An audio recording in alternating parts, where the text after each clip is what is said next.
नमस्कार, news book live में आप सबका एक बार फिर से हार्दिक स्वागत है। मैं हूं आर्यन शर्मा। मैं आपको बताऊं तो जम्मू कश्मीर के जिला राजौरी में भारतीय जनता पार्टी और कांग्रेस की तरफ से कहीं ना कहीं सियासत दिखाई दे रही है। मैं आपको बताऊं तो एमएलए राजौरी इफ्तिखार अहमद जो कि राजौरी के अंदर काफ़ी ज़्यादा डेवलपमेंट भी कर रहे हैं और जो वादे एमएलए राजौरी इफ्तिखार अहमद की तरफ से किए गए थे उनमें से मुझे लगता है कि 50% उन्होंने सिर्फ सड़कों का काम किया है। मैं आपको बताऊँ तो भारतीय जनता पार्टी वाले कहते हैं कि उन्होंने ऐसे काम नहीं किए जो कि सिटी के अंदर होने चाहिए थे। वो हमारे साथ भारतीय जनता पार्टी के युवा मोर्चा है।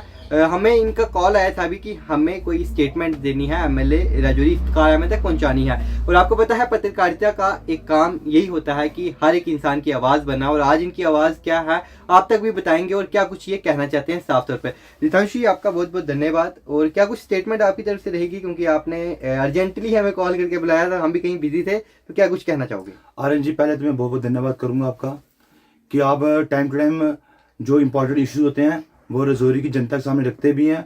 और मेरे को लगता भी है पत्रकार का सबसे बड़ा फर्ज यही होता है कि सच्चाई को सामने रखना।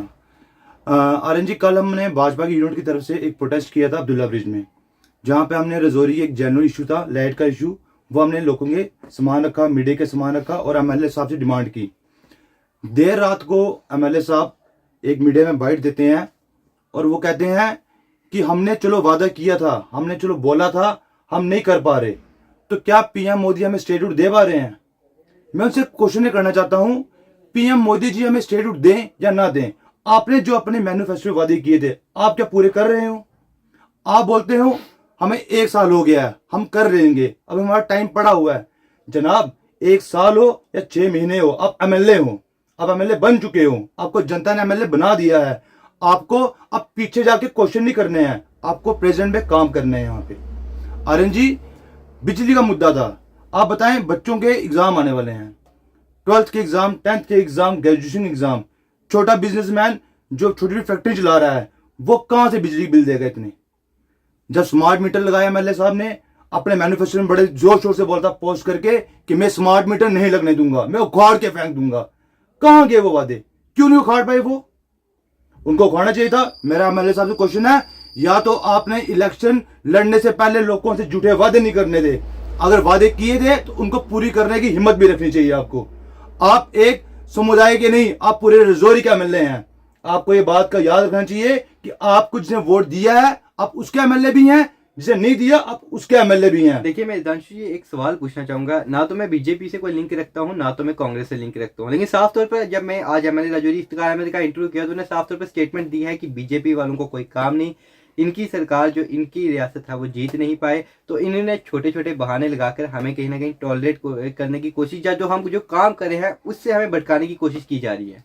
देखिए आर्यन जी, हमारे जो पहले राजौरी में एमएलसी रहे या हमारे जो एमएलए रहे, उन्होंने जो काम किए हैं, उन्होंने सिर्फ सोशल मीडिया या मीडिया चैनल को बुला के रिबन कटिंग के फोटो नहीं दिखाए, उन्होंने ग्राउंड में काम किए हैं। इसलिए 27,000 वोट प्लस लेके वो यहां से आए हैं। 27,000 जिनको वोट मिलता है उन्होंने काम किए हैं तो ही वोट मिला है। ऐसे अवाम पागल नहीं होती, कोई वोट नहीं देती है ऐसे। ठीक है, दूसरी बात, जो एमएलए साहब एलिगेशन लगा रहे हैं अपनी बाइटों पे कि उन्होंने काम नहीं किए, वो हमारे पे एलिगेशन लगा रहे हैं। जनाब, आपके ऊपर एलिगेशन क्यों ना लगाएं? आर्यन जी, आपको थोड़ी देर पहले याद होगा, 2-3 महीने पहले सफाई के ऊपर प्रोटेस्ट हुआ था। क्या हमारे एमएलए साहब राजौरी टाउन के अंदर रहने वाले हैं? क्या उनको याद ही होना चाहिए यहाँ के सफाई कैसे चल रही है, सफाई क्यों नहीं हो रही यहाँ पे? उनको इस चीज ध्यान नहीं रखना चाहिए? उनको म्यूनसिपैलिटी से नहीं पूछना चाहिए? या ये हम अवाम भी करेंगे? अगर हम अवाम नहीं करना है तो हम एमएलए साहब क्यों बनाए, एमएलए को वोट क्यों दें, उनको यहाँ का नुमाइंदा क्यों चुने? देखिए, एमएलए राजौरी जो हैं वो कांग्रेस के हैं और नेशनल कांग्रेस के हमारे सीएम उमर अब्दुल्ला है। तो उमर अब्दुल्ला की स्टेटमेंट निकली थी कि 200 यूनिट बिजली को जो है जम्मू कश्मीर के अंदर फ्री किया जाएगा। लेकिन जब बात की जाए कांग्रेस और नेशनल कांग्रेस की, तो इन दोनों के कंबाइन होकर आज एमएलए राजौरी इफ्तिखार अहमद जो है राजौरी कॉन्स्टिट्यूंसी से जीतते हैं और आज के वो हमारे मंत्री भी हैं। हमारे भी मंत्री हैं, आपके भी मंत्री हैं, क्योंकि जम्मू की बात की जाए तो जम्मू के अलग बीजेपी के मंत्री हैं, लेकिन राजौरी के अंदर नेशनल कांग्रेस और कांग्रेस की जीत हुई थी। लेकिन इसको देखते हुए अगर बात की जाए राजौरी के अंदर जो पहले डेवलपमेंट नहीं हुई, जो गाँव की सड़कें नहीं बनी, लेकिन आज एमएलए राजौरी उसको बना रहे हैं। अगर हम सीधी साफ तौर पर बात की जाए, आप कह रहे हैं कि बिजली नहीं आई, लेकिन बिजली के अलावा और भी तो काम किए हैं उन्होंने। आर्यन जी, सिर्फ सड़कें बनाने से, उनका एक स्टेटमेंट ये भी था कि मुझे 1 साल हुआ है अभी आए हुए इस कॉन्स्टिट्यूंसी में, तो 1 साल में मैंने अभी जो काम करना था वो कर दिया और आने वाले 2 सालों में अनशेड्यूल जो कट्स हैं पर भी काम करूंगा और बिजली को कहीं ना कहीं मुफ्त करने की कोशिश भी करूंगा। आर्यन जी, पहले मैं बात बता दूं, ये कोई आंसर नहीं होता, कोई जवाब नहीं होता किसी एमएलए साहब का कि मेरे को 1 साल हुआ बने हुए। जबकि वो बन चुके हैं, उनको जनता ने वोट दे चाहिए अपना, उनके फंड आ चुके हैं, उनको इंप्लीमेंट करने हैं, ना कि उनको अपने चेले चिमटों की बातें सुन के जहां वो बोलेंगे वहां इंप्लीमेंट करने हैं या जहां वो बोलेंगे वहां फंड यूज करना है। ऐसा नहीं हो सकता है। पब्लिक के वो एमएलए हैं, पब्लिक के फंड यूज करेंगे, एक बात। दूसरी बात मैं आपको बता दूं, आप बोल रहे हैं रोडों के काम कर रहे हैं। भाई साहब, सिर्फ रोडों के काम करने से ही रजौरी की डेवलपमेंट होगी? रजौरी का गंदगी कचरा साफ करना नहीं चाहिए हमें? रजौरी के दरिया में साफ नहीं कराने चाहिए? रजौरी की बिजली पूरी नहीं होनी चाहिए? रजौरी में हर घर नल पानी आना चाहिए?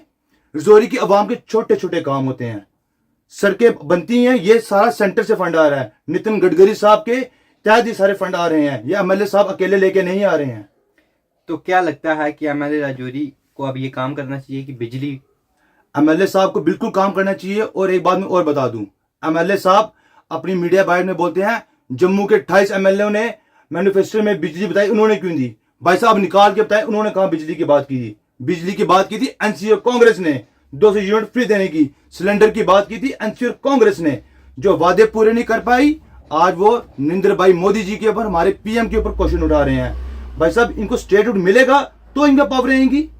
अगर इनके स्टेटहुड के बिना इनका पावर नहीं है तो मेरा मानना है तो इनको अपनी कुर्सी छोड़ देनी चाहिए, डंके की चोट में इनको रिजाइन देना चाहिए अपनी कुर्सी से। नेशनल यूनिवर्सिटी भी नहीं मिली जम्मू को, उस पर तो बात कर रहे हैं, उसमें तो इनसे बात निकल रही भी नहीं है। नेशनल यूनिवर्सिटी पर जब ये बात कर रहे थे, कल रविंदर रैना का बड़ा स्टेटमेंट आया था, क्योंकि जम्मू कश्मीर के बहुत बड़े पत्रकार हमारे ही साथी आमिर सोहेल ने जब उनका इंटरव्यू किया तो उन्होंने साफ तौर पे कहा कि जो नेशनल यूनिवर्सिटी है वो 2016 में भारतीय जनता पार्टी की तरफ से सैंक्शन की गई थी जम्मू कश्मीर में। आर्यन जी, बिल्कुल सैंक्शन की गई थी हमारी, लेकिन फिर प्रोटेस्ट भारतीय जनता पार्टी की तरफ से क्यों किए जा रहे हैं? आर्यन जी, बिल्कुल हमारी तो सैंक्शन की गई थी, मगर अभी ये जो सरकार है वो एनसीओ कांग्रेस सरकार है, और एनसीओ कांग्रेस सरकार सिर्फ और सिर्फ इतना काम कर रही है, वो एलिगेशन लगा रही है पिछले 10 सालों के ऊपर। वो अपना जो प्रेजेंट चल रहा है उनको नहीं देखते। भाई साहब, छोटी सी बात होती है, पास्ट, प्रेजेंट और फ्यूचर। बिल्कुल, प्रेजेंट वाला ही फ्यूचर बना पाएगा, ना कि पास्ट वाला। अगर सैंक्शन हुई थी तो सिर्फ श्रीनगर के लिए नहीं सैंक्शन नहीं हुई थी, वो जम्मू के अवाम के लिए हुई थी, रजौरी के अवाम के लिए हुई थी। यहाँ के बच्चे भी कानूनी पढ़ना चाहते हैं। अगर रजौरी को मिडिल प्लेस बना के यहाँ पे यूनिवर्सिटी की बात नहीं कर सकते हमारे एमएलए साहब? रजौरी में मिला ही क्या अभी तक? कुछ तो नहीं मिला। रजौरी को सिर्फ और सिर्फ एक लड्डू देते हैं, ये खा लो, मीठा लड्डू है, ये खा लो बस। बीजेपी ने भी तो लड्डू दिए। बीजेपी भाजपा ने कौन से लड्डू दिए? हमारे एमएलसी साहब ने इतने काम करके बताया, यहाँ देखें, देखिए, एक बार भी हमारा एमएलए यहाँ रजौरी नहीं बना, फिर भी हम इतने वोटों लेके लोगों के बीच खड़े होते हैं। हमने कभी हिंदू मुसलमान की राजनीति नहीं की, हम कभी जबरदस्ती जाके ये नहीं बोला कि इन्होंने कांग्रेस ज्वाइन कर ली है, हमने कभी ये नहीं बोला। हमने ये नहीं बोला कि इतने लोगों ने भाजपा ज्वाइन कर ली है। जिन्होंने की है उन्होंने सामने की है। हम जो काम करते हैं क्लीन चिट करते हैं। लेकिन अभी मैं बात करूं तो कहीं जो आपके मतलब कि हम कह सकते हैं कैंडिडेट जो मुरादपुर से थे, उन्होंने नेशनल कांग्रेस या कांग्रेस को ज्वाइन किया है। उसी के साथ साथ बात की जाए तो मुरादपुर से आगे जितने भी इलाके हैं, डोंगी का इलाका कहीं या केरी का इलाका, वहां से कई मतलब कि संख्या में, थोड़ी नहीं ज्यादा संख्या में जो है भारतीय जनता पार्टी से कांग्रेस में गए हैं, यानी कि 18-18 साल के युवा भी। भाई साहब देखें, एक बोलते हैं कि कांग्रेस ज्वाइन कर ली है। कांग्रेस की एक बड़ी पुरानी पॉलिसी है, मैं आपको कांग्रेस की पॉलिसी बताता हूँ, 15 साल पुरानी। ये डेवलपमेंट के लिए कुछ लोगों को साथ ले जाते हैं कि आपके हम तरक्की करेंगे, आप हमारे साथ चलें। बिल्कुल, साथ ले जाते हैं, गैदरिंग अच्छी हो जाती है। वहां पे इनके जो मिनिस्टर साहब आते हैं वो खुलेआम छोड़ के बोल देते हैं कि इतने लोगों ने कांग्रेस ज्वाइन कर ली है। और एक कई बार तो मैंने इनको कार्ड बनाते भी देखा है, फेक कार्ड बन जाते हैं लोगों के कांग्रेस के। बिल्कुल। बीजेपी के बनते हैं? बीजेपी के बिल्कुल नहीं बनते हैं। जो बनते हैं हम डंके की चोट में ओपन चलते हैं, हम कभी छुपा के काम कुछ नहीं करते। मतलब कि जब पीएम नरेंद्र मोदी या अमित शाह हमारे यहाँ पर आते हैं तो वहां पर साफ तौर पर जितने भी भारतीय जनता पार्टी के कैंडिडेट हैं उनके गले में कार्ड होता है। क्या वो फेक होता है या रियल? वो कार्ड बिल्कुल ओरिजिनल कार्ड होता है। कई लोगों के तो इस पर मैंने फेक बनते हुए देखे हैं। नहीं आर्यन जी, आपने देखे होंगे, मगर ऐसा बिल्कुल नहीं होता। हमने अपनी जितनी सियासत की है, जितनी देखी है, जितने कार्ड बने हैं, उनके आधार कार्ड, उनके फोन नंबर, उनके एड्रेस हमारे पास सबमिट होते हैं। उसके बाद वेरीफाई होंगे तभी कार्ड बनते हैं, ऐसे कार्ड नहीं बनते। अच्छा, तो मुद्दा क्या था? हम मुद्दे को भटक चुके हैं। हाँ, थोड़ा मुद्दा चेंज हो चुका है। मुद्दा यह है कि एमएलए साहब को ग्राउंड लेवल में काम करना चाहिए। पीडीडी डिपार्टमेंट, पीएचई डिपार्टमेंट, जितने भी डिपार्टमेंट है, म्यूनसिपलिटी, इनको कसना चाहिए, ताकि यहाँ पे सिर्फ हम रात को जाके एक सोशल मीडिया में बाइट दे दे, ऐसा नहीं करना चाहिए हमें। मैं थोड़े दिन पहले की बात बताता हूँ। मैं हॉस्पिटल गया, मैं खुद के लिए गया, मेरे साथ एक पेशेंट थे, उनका एक्सरे करना था। भाई जब 3 घंटे लाइट बंद रही है, और रीजन क्या दे रहे हैं वो? तेल नहीं है। जनाब, इतने बड़े फंड हॉस्पिटल में आते, तेल नहीं है। और फिर मैं क्रॉस क्वेश्चन करता हूँ एमएलए साहब से, जनाब आप रात को जाते हो 2 बजे हॉस्पिटल में, क्या करने जाते हैं?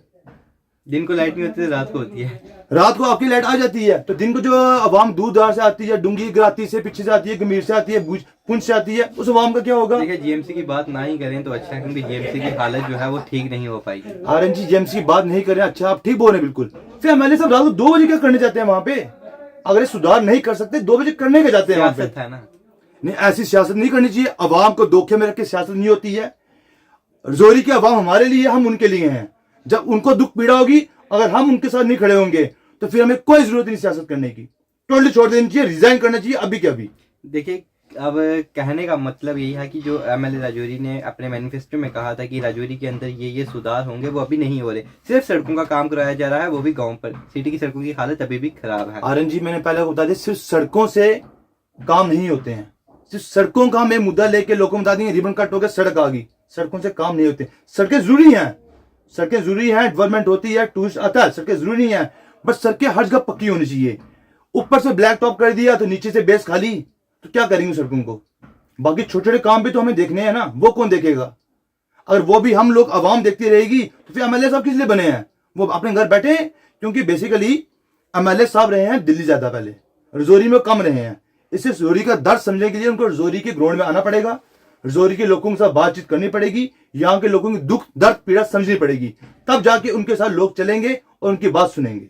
मतलब साफ तौर पर इनका यही कहना है कि एमएलए राजौरी इफ्तिखार अहमद ने जो वादे किए थे वो पूरे नहीं किए, और आज भी कहीं ना कहीं राजौरी की आवाम को परेशानी का सामना करना पड़ रहा है, चाहे सड़कें हो, चाहे बिजली हो, और चाहे स्टूडेंट जो स्टडीज करते हैं, कुछ यूपीएससी की तैयारी कर रहे हैं, कुछ 12th बोर्ड एग्जाम की तैयारी कर रहे हैं, कुछ 10th बोर्ड एग्जाम की तैयारी कर रहे हैं, क्योंकि आने वाले 1 मंथ के अंदर जो है 12th और 10th के बोर्ड एग्जाम हो रहे हैं, और अनशेड्यूल पावर कट की वजह से उन्हें काफी ज्यादा प्रॉब्लम का सामना करना पड़ रहा है। साफ तौर पर हमारे साथ भारतीय जनता पार्टी के यंग मोर्चा रिदांशु जी थे, जिन्होंने साफ तौर पर कहा कि एमएलए राजौरी ने जो वादे किए हैं वो पूरे नहीं हुए, और कहीं ना कहीं वो स्टेटमेंट देते हैं कि प्रधानमंत्री नरेंद्र मोदी ने वादा किया था कि मैं जम्मू कश्मीर के अंदर स्टेटमेंट दूंगा,